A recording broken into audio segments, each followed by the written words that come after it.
What's up? Welcome back to Nowstalgia. Dave here with a review of Nickel Boys, the feature film debut from documentarian RaMell Ross. This is, of course, adapting the Colson Whitehead novel, The Nickel Boys, from 2019. Whitehead won the Pulitzer Prize for Fiction for The Nickel Boys, becoming one of only 4 writers to win that award twice. And of course, the first time he won that award was for The Underground Railroad, which recently was adapted by Barry Jenkins into a incredible series on Amazon Prime Video, one of the most memorable and affecting TV shows of the last 5 years without question. So as someone who hasn't read any of Whitehead's work but really loved The Underground Railroad, I was coming into Nickel Boys the film with some expectation of quality, of form choices, and just general, of course, strong message and a unique take. Nickel Boys is successful because it's tackling incredibly prescient and difficult subject matter. In this case, the experience of young black boys at a reform school during Jim Crow era Florida, the 1960s. Nickel Boys has an incredibly precise way it presents perspective and teaches us about its 2 central characters. This film is shot entirely in first-person perspective, but it never comes across as a gimmick because I think it's done in a really beautiful and eloquent way. And the introduction of our second POV character, thus letting us see the first POV character for the first time, really makes the movie blossom. It noticeably shies away from some of the physical violence. The film also uses archival footage of the time, Dr. King, the space race, etc., to really tactfully explain and expound upon the different experiences being felt during that time. We also see a good amount of Sidney Poitier in The Defiant Ones as a kind of continuing motif and reference point. For me, the spectacular filmmaking and the uniqueness of a lot of the structure of this movie is what really stands out. It's also impressive but challenging storytelling because it doesn't really hold your hand on conclusions and takeaways, and it really at almost every turn avoids obvious plotting and more overtly emotional choices. I think on one hand, I would have loved Nickel Boys even more, and to be clear, I really liked the movie, but I don't think it's the best movie I saw this year, but I can't help but be incredibly appreciative of everything this movie does and its uniqueness and all its successes. I probably would have liked the movie even more if I think there was just a bit more of plot to grasp on it. It's pretty plot thin, and you're really sinking into the characters, I think, and you have to really be on for that ride and be on for this kind of the beauty and the despair, I guess you could say.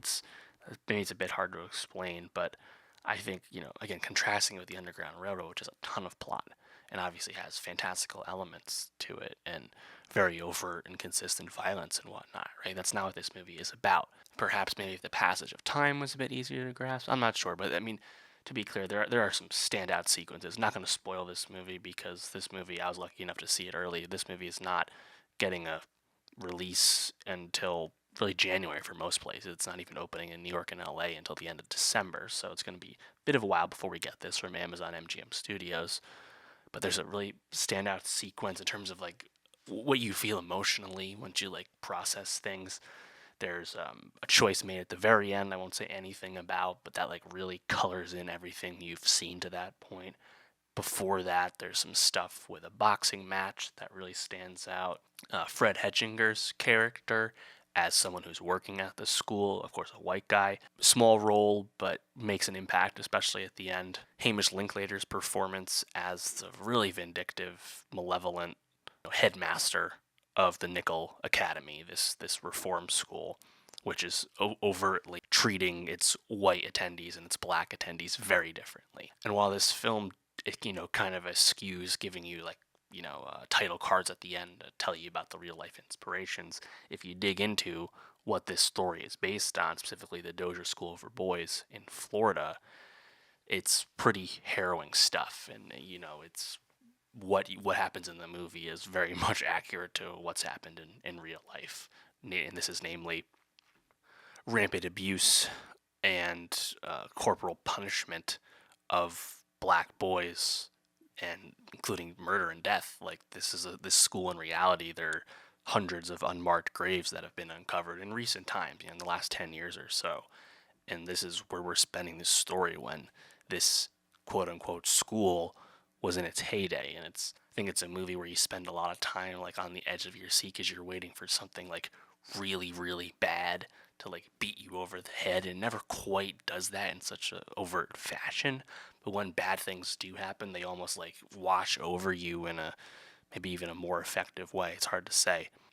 Ingenue Ellis-Taylor has a very memorable role as the first lead POV Elwood's grandmother. But I got to really hand it to the two leads, Ethan Heresy and Brandon Wilson, who are, unknowns and no experience with them. They play Elwood and Turner.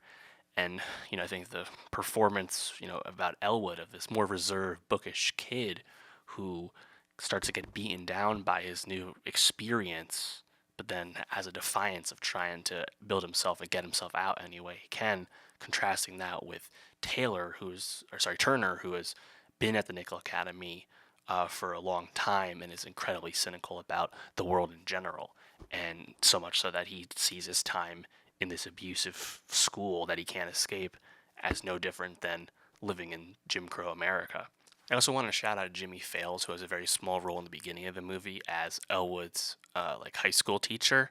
Jimmy Fails, of course, was in The Last Black Man in San Francisco in a very memorable role. Hasn't worked too much since then, but always happy to see him.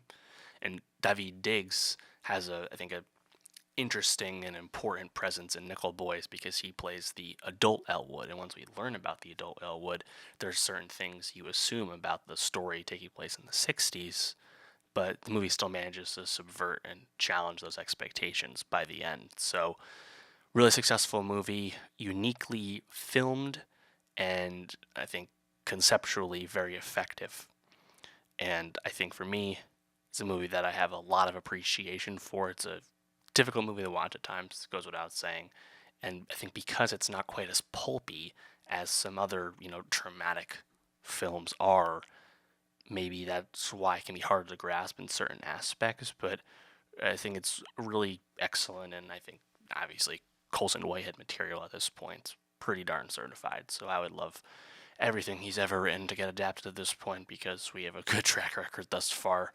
But yeah, Nickel Boys, they originally were going to release this movie at the end of October, and then I think they wisely pushed it back into a protracted, limited rollout, as this is expected to be a major awards contender. I think a Best Picture nomination is very likely, and not expecting pure contention per se, but I think adapted screenplay and picture are certainly there. I mean, frankly, I would go for cinematography with this movie, given how specific the cinematography is, but also how effective and gorgeous it is. So there's a lot to recommend about it, and of course, eventually, this will get to people on Amazon Prime Video. But I think you're gonna have to wait till the spring of next year for that. So keep an eye out for when the release eventually happens. And if you have seen the movie, please let me know what you thought. I think it's definitely a movie that is worth like critical discussion and perspective on, just because again it's so intentional and so unique that there's just a lot to expound upon, and share different takes on,